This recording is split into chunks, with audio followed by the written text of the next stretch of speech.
Pray for Wolves.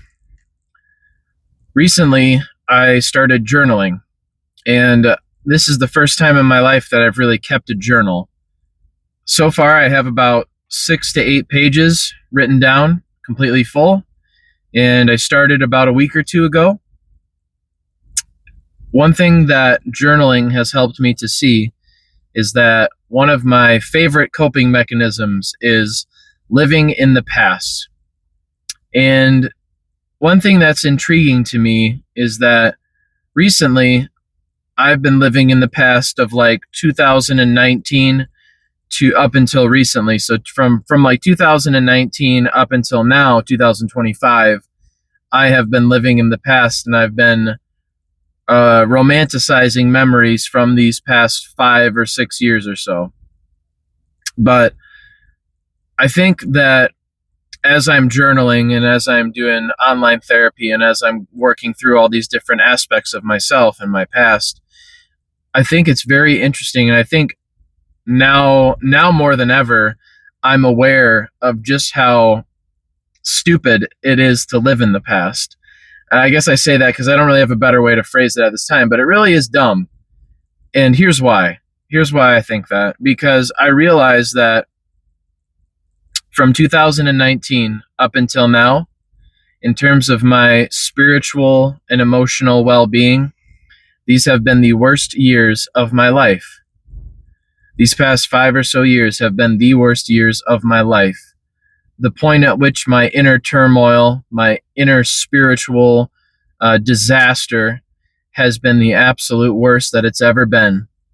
And yet the brain loves to live in the past. It loves to cling onto it like a coping mechanism. And it's weird how it decides to find the best moments and to make you hyper focus on those best moments as if you weren't struggling and suffering and miserable through all of it. Because I know that from the year 2019, 2020, 2021, 22, I was the most miserable that I've ever been in my life. I hated myself the most that I've ever hated myself in those years of my life. And yet my brain chooses to find things to cling on to hang on to unhealthily as a coping mechanism. And I think it makes sense to me now more than ever. Even though those years have been some of the worst years of my life, they're familiar to me. At very least, when I reflect upon those years of my life, those most recent years of my life that have been hell in my soul and my spirit, at very least, when I go back there, when I step back into that, the memories that I have of those times, at least I know what kind of pain to expect. At least that pain is familiar. At least I don't have to wonder what pain is going to come next. I already know how it's going to hurt me. I already know how it's going to feel. I already know how it's going to let me down. And I already know how I'm going to let myself down.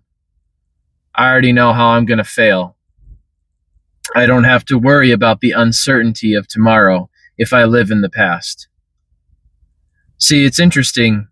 One of my favorite pieces of media of the past few years has been the back rooms. The back rooms, liminal spaces, and all the different levels of the back rooms, the pool rooms, the eternal suburbia. Anybody who's chronically online like I am knows what I'm talking about. All the liminal space videos, all the back rooms videos. And I have only just recently started to understand why I love the back room so much and why I love those pieces of media for liminal spaces. It's because it's about stepping back into the past.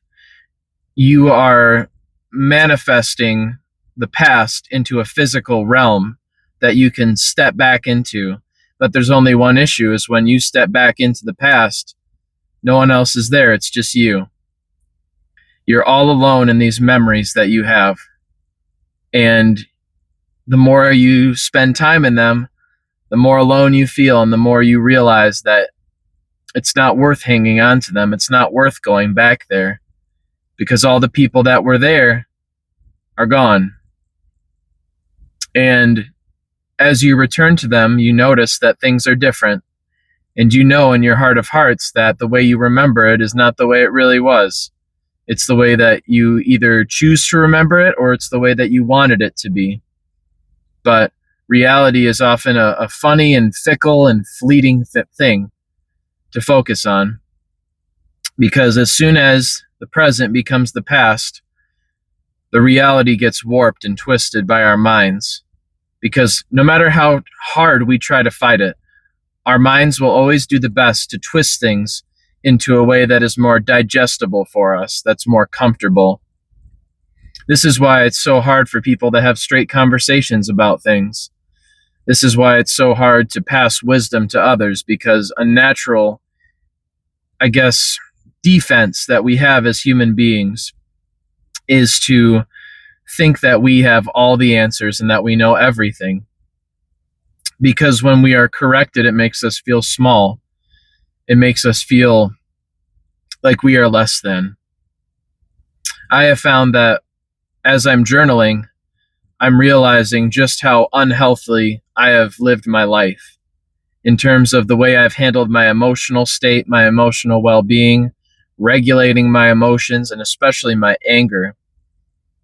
I remember I was sitting on a couch one time talking to an old friend of mine, who I would, I guess, now consider an associate. But I asked him, I said, tell me what you think of me, unfiltered. Give me your honest opinion of what you think about me. And he said, if I'm being honest, I would say that you are a hothead. And I never understood how anger had a grip on me, how it controlled me. As I've been journaling and writing my story out and really digesting my story, I have started to understand that anger was just a coping mechanism for me. I used it as a way to feel in control of my life when in reality I didn't feel in control at all. And the same kind of applies to my ego. I've always had a very huge ego, and my ego was the same exact thing. It was just a coping mechanism. I felt like I was so out of control of my emotions and of my ability to kind of set expectations for myself. I feel like a lot of people have this kind of similar issue to where the expectations that they had for themselves or for their life were so high that every little setback, even the smallest of setbacks, is like a total disaster for them, because they have lived a life that is full of a lack of the ability to regulate your expectations. So regulating your expectations is an extremely healthy way to live your life, and I think I've been severely lacking that. I think I've always had unrealistic expectations about pretty much anything in life. And those unrealistic expectations lead you to just constant disappointment. It's the same concept with ego, because ego, you become your own God, you become your own boss. And gods are not supposed to make mistakes. So if through your ego you worship yourself, that's what I think ego is. It's just self-worship. It's not self-love. It's worshiping yourself. You just constantly set yourself up for disappointment time in and time again. And you constantly let yourself down. And because you view yourself in such a high standard of being this omnipotent being, this infallible person, every mistake that you make is just that much more difficult for you to process. And that's an unhealthy coping mechanism. So in terms of what I have been learning from my journal, from my journaling experience, I have been learning that it is very important to recognize that you have a story as an individual, and that when I look through my thing, because it's like, man, just to be real, like I'll think to myself like, man, I'm really fucked up. And then I'll read my journal and I'll be flipping through the pages and I'll just be looking at all the different stuff that I've written down of what I've experienced in my life. And I'll say, holy shit, man, I think anybody that has gone through stuff like this would be fucked up too. So it's important not to be too hard on yourself. And I think I've been learning how to not be that hard on myself. I think journaling is very healthy, though. I think it's a great way to kind of take inventory of all the different thoughts that are swirling in your head. And I think it's a good way for you to just take accountability too.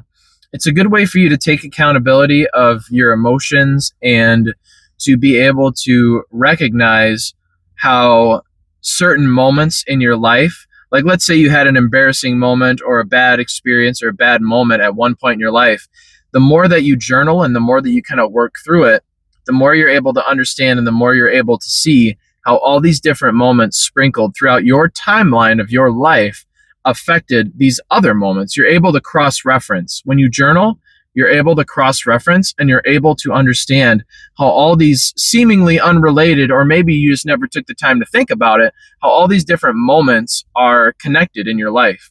And I think that overall, my journaling experience has been pretty positive so far. I will say one thing about journaling and doing online therapy and just therapy in general, it can be very overwhelming.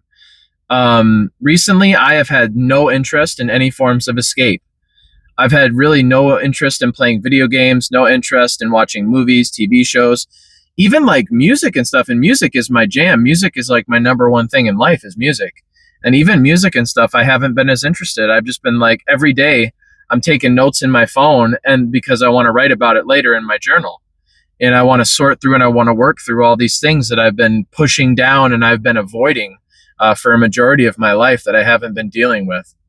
And so, even though I do think that I'm taking the right steps to truly heal in my life, I feel at the same time as if it can be extremely overwhelming. So, I don't know, maybe I need to sprinkle a little more entertainment in there and kind of take a break and take a breather because, you know, it is important to not get burned out. I think you can get burned out very easily. So it's important to kind of take those moments of respite and those moments of relaxation and distraction or whatever you want to call it. I do think that, and I do agree, and it's something that I think it was either my uncle or it was a really good friend of mine from the military. He told me that not every problem can be solved in a day. And as a matter of fact, most problems cannot be solved in a day. And that has kind of stuck with me.